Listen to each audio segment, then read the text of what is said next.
തൊട്ടരികിലായി മറ്റൊരു കാഴ്ച കണ്ടു. പാറയിടുക്കിൽ ഒരു വലിയ പാമ്പ്. അതിൻ്റെ ഇണയെന്ന് തോന്നിക്കുന്ന മറ്റൊരു പാമ്പ് മരത്തണലിൽ. രണ്ടും ആഹാരത്തിന് ശേഷമുള്ള വിശ്രമത്തിലാണ്.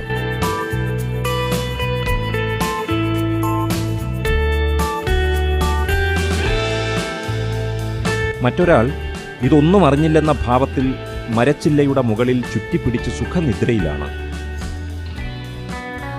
പച്ചപ്പാർന്ന ചെടികൾക്കരികിൽ പാമ്പുകൾക്ക് വിശ്രമിക്കാനായി ശാഖകളുള്ള മരക്കുറ്റികൾ. നമ്മൾ പക്ഷികൾക്ക് കൂടൊരുക്കുന്നത് പോലെ. മധ്യാഹ്നമായതിനാലാണെന്ന് തോന്നുന്നു പാമ്പുകളിൽ അധികവും ഉച്ചമയക്കത്തിലാണ്.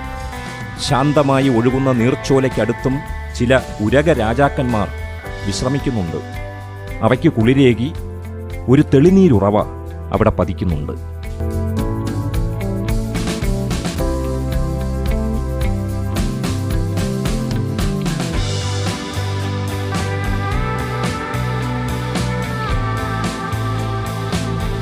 തുടർന്ന് ഞാൻ എത്തിയത് ലോകത്തിലെ തന്നെ ഉഗ്രവിഷമാർന്ന പാമ്പിനടുത്തേക്കാണ്.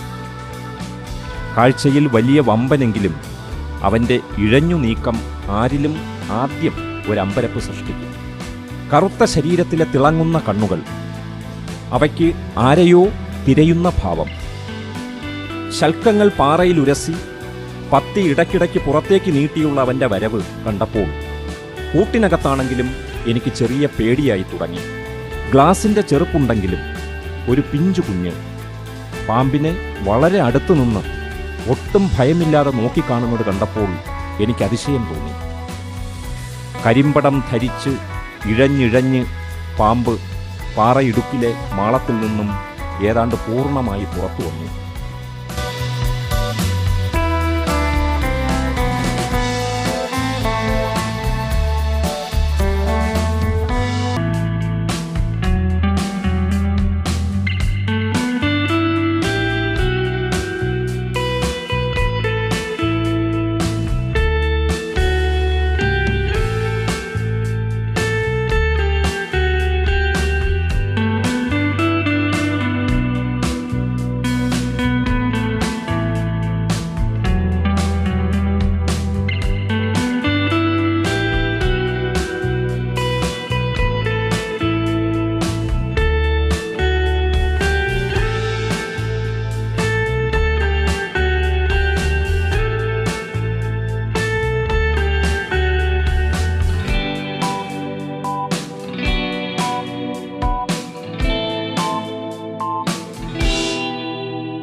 ഞാൻ അവിടെ നിന്നും കുറേശ്ശെ ഇരുട്ട് വീണ ഒരു ഇടനാഴിയിലൂടെ യാത്ര തുടർന്നു. പെട്ടെന്ന് മുന്നിലൊരു പെരുമ്പാമ്പ് മരക്കൊമ്പിൽ ചുറ്റിപ്പിണഞ്ഞിരിക്കുന്നു. ഞാൻ കാര്യമായി പേടിച്ചു. തെല്ലുനേരം കഴിഞ്ഞ് കുട്ടികൾ അതിനു മുമ്പിൽ ഫോട്ടോയ്ക്ക് വേണ്ടി പോസ് ചെയ്യുന്നത് കണ്ടപ്പോഴാണ് എനിക്ക് ശ്വാസം നേരെ വീണത്. അത് പാമ്പിൻ്റെ പ്രതിമയായിരുന്നു. മഴക്കാടിന് സമാനമായ ഒരു സ്ഥലം, മരക്കൊമ്പുകളും വലിയ പുല്ലുകളും. അതിനിടയിൽ ഏതോ ജീവിയെ തിരയുകയാണ് സന്ദർശകർ. ഞാനും അവിടെ എത്തി. അധിക സമയമെടുത്തില്ല. മരക്കുറ്റിയിൽ ഇലകളുടെ നിറച്ചാർത്തണിഞ്ഞ് ഒരു വലിയ ഓന്ത്. നമ്മുടെ നാട്ടിലുള്ളതിനേക്കാൾ 5 ഇരട്ടിയിലേറെ വലിപ്പമുണ്ട് ഇവയ്ക്ക്.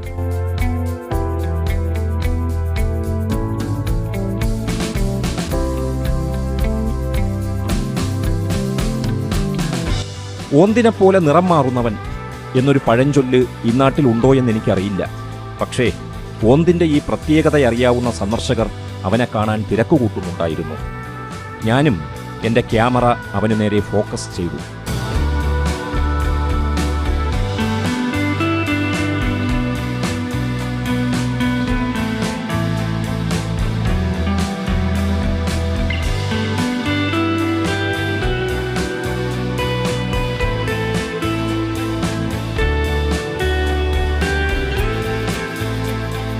തൊട്ടടുത്ത് തന്നെ നമ്മുടെ നാട്ടിലെ ഇരുതലയൻ പാമ്പിനെ ഓർമ്മിപ്പിക്കുന്ന വിധം 2 ജീവികൾ സുഖമായി തുറങ്ങുന്നു.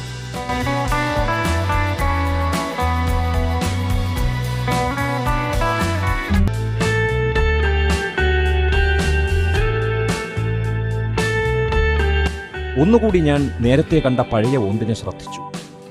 പക്ഷേ ഇപ്പോൾ ആ വിരുതൻ തൻ്റെ പച്ച നിറം കളഞ്ഞു മരത്തടിക്ക് സമാനമായ നിറം സ്വീകരിച്ചു കഴിഞ്ഞു. പാറപ്പുറത്തു നിന്നും നിലത്തിറങ്ങിയ ഓന്തിൻ്റെ ചിത്രമെടുക്കുന്ന തിരക്കിലാണ് സന്ദർശകരിൽ പലരും. അത് അവരോട് എന്തോ സംസാരിക്കുന്നത് പോലെ എനിക്ക് തോന്നി.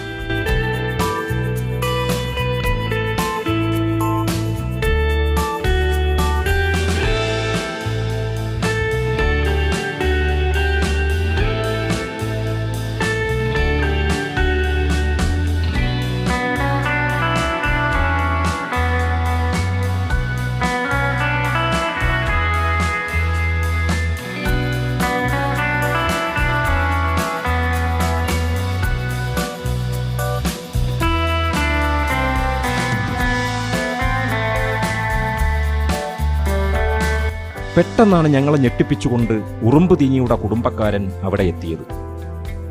മാളങ്ങൾക്കകത്ത് മുട്ടയിടുന്ന ജീവികളുടെ മുട്ടകളാണത്രേ കിഷ്ടന്റെ പ്രിയ ഭക്ഷണം. നമ്മുടെ നാട്ടിലേതുപോലെ മൃഗങ്ങൾക്ക് ആഹാരമെറിഞ്ഞു കൊടുക്കാൻ സിഡ്നി മ്യൂസിയത്തിൽ അനുവാദമില്ല. കാരണം ഓരോ ജീവിക്കും അവരുടേതായ ആവാസം സൃഷ്ടിച്ചിരിക്കുകയാണിവിടെ. നമ്മുടെ ഉറുമ്പ് പിടിയനാകട്ടെ ആകെ വിരസനായി കൂട്ടിനകത്ത് അങ്ങോട്ടും ഇങ്ങോട്ടും നടന്നുകൊണ്ടേയിരുന്നു. നീണ്ട നാവും സന്ദർശകരെ കാട്ടി ഭീഷണിപ്പെടുത്തിക്കൊണ്ട്.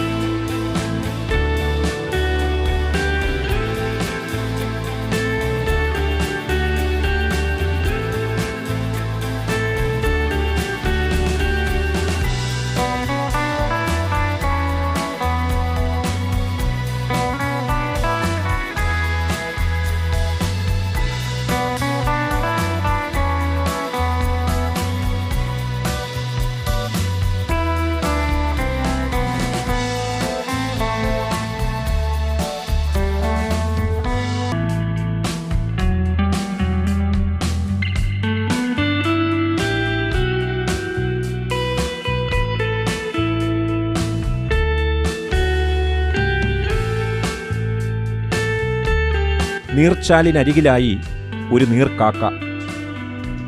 അവൾ തൻ്റെ തൂവലുകൾ ചീകി ഒതുക്കുകയാണ്. പരമാവധി സുന്ദരിയായി ആരെയോ കാത്തിരിക്കാനുള്ള ശ്രമത്തിലാണിവൾ.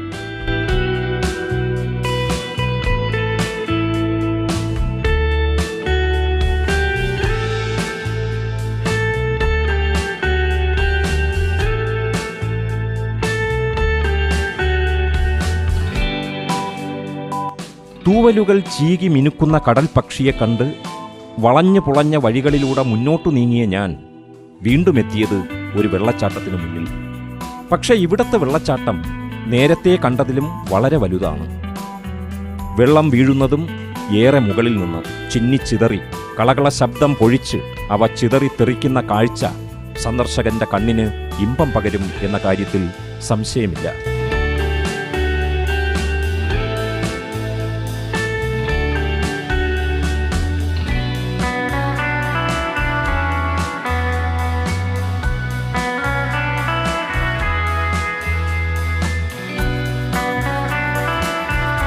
ഇതിനരികിലായി വിവിധതരം പക്ഷികൾ, കൂട്ടത്തിൽ യമുവും മയിലും കാലുകൊണ്ട് ആക്രമണം നടത്തുന്ന വില്ലൻ പക്ഷിയും. മ്യൂസിയത്തിന്റെ വലുപ്പത്തിലല്ല കാര്യമെന്നെനിക്ക് മനസ്സിലായി. ജീവികളെ അതാത് പരിസ്ഥിതിക്കനുസരിച്ച് സംരക്ഷിക്കുകയും വൃത്തിയായി സൂക്ഷിക്കുകയും ചെയ്യുക. എത്ര സഞ്ചാരികൾ വന്നാലും തിരക്കനുഭവപ്പെടാത്ത രീതിയിലുള്ള നിർമ്മാണ രീതി, എയർ കണ്ടീഷനിംഗ് സംവിധാനം, എല്ലാം കൊണ്ടും Sydney wildlife world museum ആകർഷണീയം എന്നതുപോലെ തന്നെ ലോകോത്തരവുമാണ്.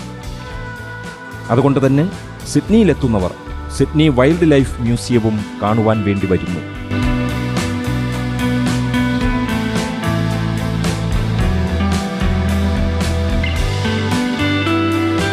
ഒരു സന്ദർശക ഫോട്ടോ എടുക്കുന്ന തിരക്കിലാണ്. അവിടെ യൂക്കാലി മരങ്ങൾക്കിടയിൽ കരടിക്കുട്ടന് സമാനമായ ഒരു വെളുത്ത ജീവി, കൊളോസ് എന്നാണ് ഇവന്റെ പേര്.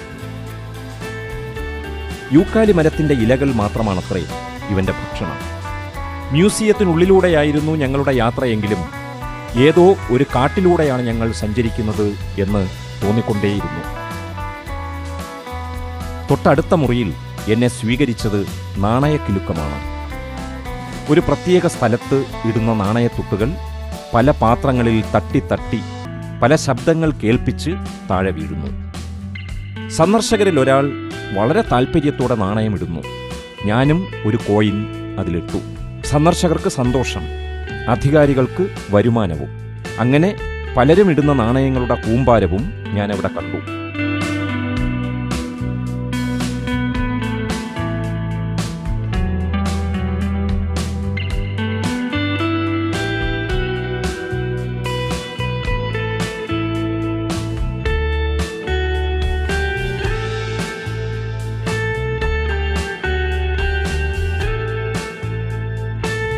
മരപ്പൊത്തിൽ ജീവിക്കുന്ന പക്ഷികളെ കാണാനാണ് അടുത്തതായി ഞങ്ങളുടെ യാത്ര. അതിനു മുമ്പായി സിമന്റിൽ നിർമ്മിച്ച മരങ്ങളും ഞാൻ കണ്ടു. മരപ്പൊത്തിൽ പക്ഷികളുടേതുപോലെ തല വെളിയിലിട്ട് ഫോട്ടോ എടുക്കാൻ ശ്രമിക്കുകയാണ് സന്ദർശകർ.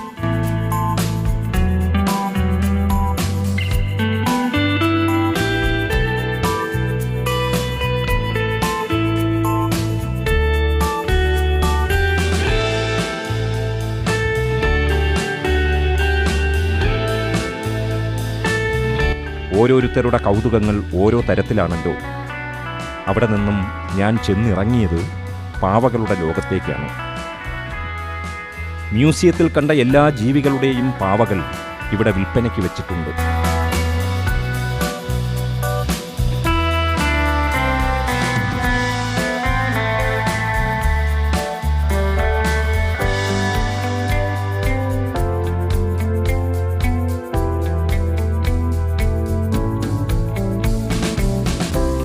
വർണ്ണഭംഗിയാർന്ന തത്തകൾ, ജീവൻ തുടിക്കുന്ന പാമ്പുകളും ഓന്തുകളും. ഇവയുടെ എല്ലാം രൂപത്തിലുള്ള പാവകൾ കണ്ട് മുന്നോട്ടു പോയ എന്നെ പെട്ടെന്ന് ആകർഷിച്ചത് ബൂമറാങ്ങുകളായിരുന്നു.